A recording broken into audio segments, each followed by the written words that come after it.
we are all packed up and we're going to head to the airport now because we're going to Okinawa, Japan.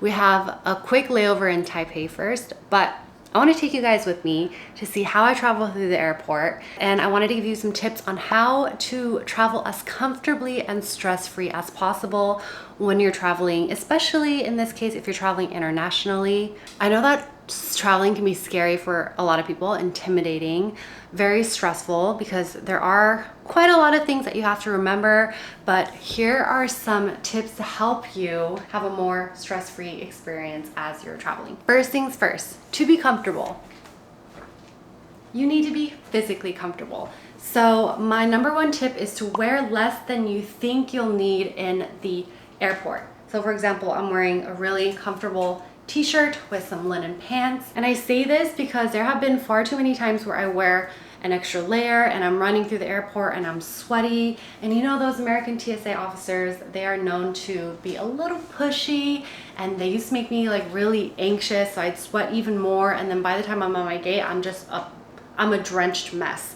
So wear less than you think you'll need, thin layers. And then if you're someone who gets cold on the plane like me, I will still have like an extra outerwear, so in this case a hoodie, and I just tie it around my waist so that way I can also still be comfortable and hands free, but have that extra layer for later.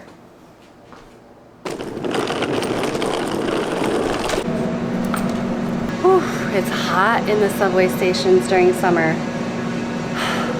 My second tip for you guys is to make sure you know your transportation options to the airport in advance. I live in New York City and there are usually just two ways that I get to the airport. The first one is the train, aka the subway. I usually take this because it's cheap, it's efficient. I luckily live by a train station, so it's easy for me. But if it's early in the morning or late at night, just for safety reasons, or if I'm too tired, I will take an Uber.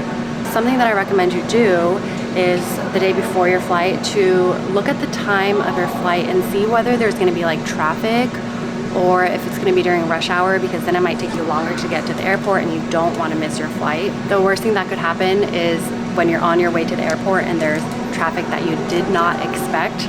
I know that would make me really stressed out, so just knowing how you're going to get to the airport and how long it's going to take approximately is going to help make your experience a little bit more stress-free.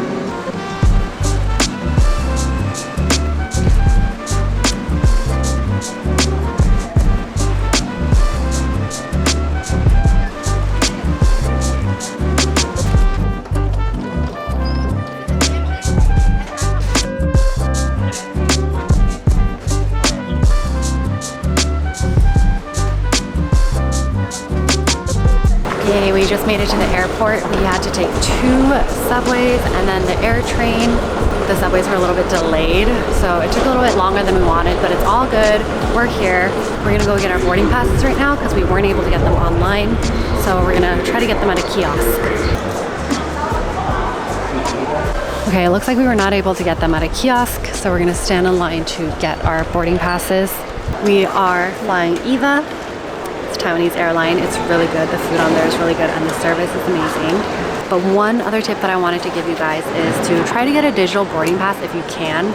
Ironic, because in this case we are not getting a digital boarding pass, but I say that because typically when you check in online 24 hours before your flight, you are able to add your boarding pass to your digital wallet, whether you have Apple or an Android, and it's really convenient because you don't need to fuss with a paper boarding pass. And what's really cool is that usually if you have a digital boarding pass and your phone is locked, a couple of hours before your flight starts, it'll actually pop up right here and you don't even have to unlock your phone to bring up the boarding pass. You can actually just click on it and it opens up for you, which makes it really convenient if somebody is asking to look at your boarding pass or like the TSA officer, you can just bring it up really quickly if you have it digitally. I know for international flights it's a little bit harder because typically you might be checking in a bag or they need to double check some other documents, but for domestic flights, if you can try to get a digital boarding pass, I highly recommend it. Yeah, no. Just 2 carry-on. 2 carry-on. Yeah. All right, just got our boarding passes. We have 2 because we're going to Taipei first and then Okinawa. Unfortunately, I had to check in my bag, but it's free. So I've just got my tote bag here, but we are about to enter the dreaded, very intimidating, anxiety-inducing TSA. So I have a couple of tips revolving around TSA. One of the tips is to have your passport and all your important documents very readily available with you. So this tote bag has a pocket right here. I usually will put my passport here so that when the officer wants to see all of your documents, you have it very readily available. You know exactly where it is. Sometimes I'll even put it in my pocket if I'm wearing like deep enough pockets, just so it's really easy for me to grab. Another quick tip I have, since we're talking about passports, is having a passport holder. So for example, I've had this passport holder for a really long time now, but I like it because it can keep all of my documents in one place. You won't lose anything and you know exactly where everything is. So it's really convenient to have this holder. And then lastly, highly recommend getting pre-TSA or global entry. Andrew and I have both. The line for pre-TSA is noticeably short. You don't have to take out your laptop. You don't have to take off your shoes, which is amazing. So you get through to your gate. Super easy breezy. I love it. I highly recommend it. It's so worth it. And some credit cards even reimburse you for the fee that you have to pay to get them.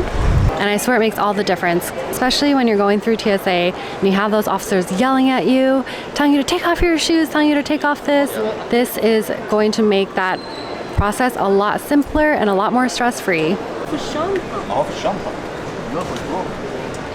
Yay, we have made it through and we're now going on to the fun part. The best part is we're gonna go to a lounge. We have a few to choose from. Air France, Turkish Airlines. I think we're gonna do Turkish Airlines. I don't think I've ever been to this one, right? I haven't. Yeah.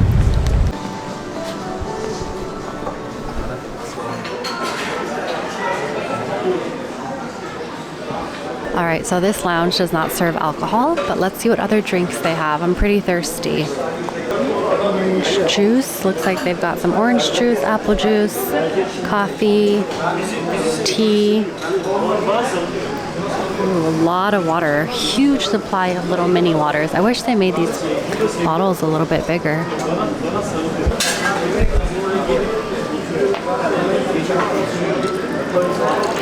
So for food options, they have barbecue chicken wrap, Caesar salad wrap, some lentil soup, hummus, salad, corn salad, garden salad. I actually think I'm gonna grab a fruit. Okay, not the freshest. So maybe not, maybe not. Lentil soup it is. Oh, never mind. There's none left. Okay. All right, had to leave that lounge. We're gonna try one other lounge called the Prime Class.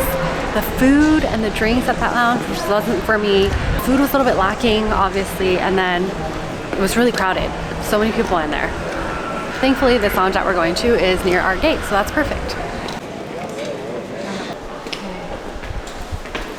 That lounge I just went to was at full capacity. And we were on the wait list, but it would have been like 90 minutes. So hopefully third time's the charm. Thank you. Ramen. There's some pasta, fried rice. Ooh. A little bit of fruit left.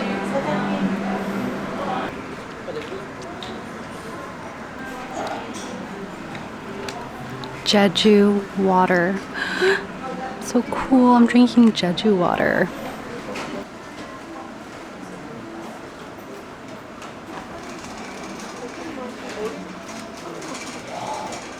Me and Andrew get a shin for me. We're gonna share this because I don't want to have too much sodium before the flight, but how can I not eat cup noodles when they have it? That's ready. And proceed to game number 5 for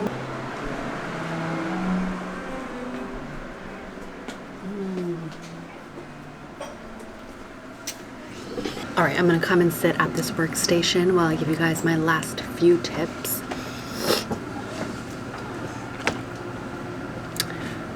As you can obviously tell, I love going to lounges, I'm in one currently, and I highly recommend getting a credit card that gives you lounge access. You don't necessarily need a credit card to go into lounges. You can actually just pay like a flat fee to get into lounges. But I have the Capital One Venture X, and that gives me access to priority pass eligible lounges, and it's amazing. It actually saves me so much money because I don't have to buy water, which can be like $5 a bottle at airports. I get free food, I get comfy chairs, I get to lounge, I get peace and quiet.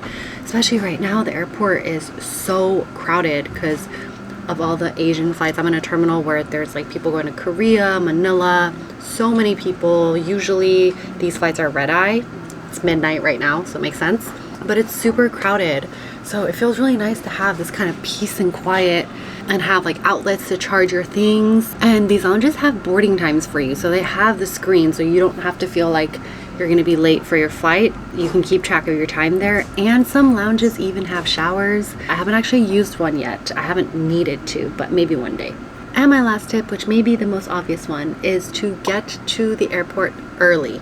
I know this might be kind of controversial. I actually was one of those people who didn't like coming to the airport too early because I hated the idea of waiting around and sitting around. But now that I have lounge access, thanks to my credit card, it actually becomes fun, and we a lot of times purposefully come here early just to get the free food and snacks and drinks. I mean, I guess it's pretty straightforward. When you get to the airport early, you have more time to do things, you have more time to chill. You can also account for any mishaps that might happen. I typically get to the airport around 3 hours before the flight leaves, like the plane takes off. So if my flight is at 1 a.m., I want to get to the airport around 10, especially if there's a lounge, and this is usually for international flights. That way you can sit back, relax, and even do something productive while you're waiting. You ever see those people running through the airport, sweat running down their foreheads, their bag barely clinging onto their shoulder?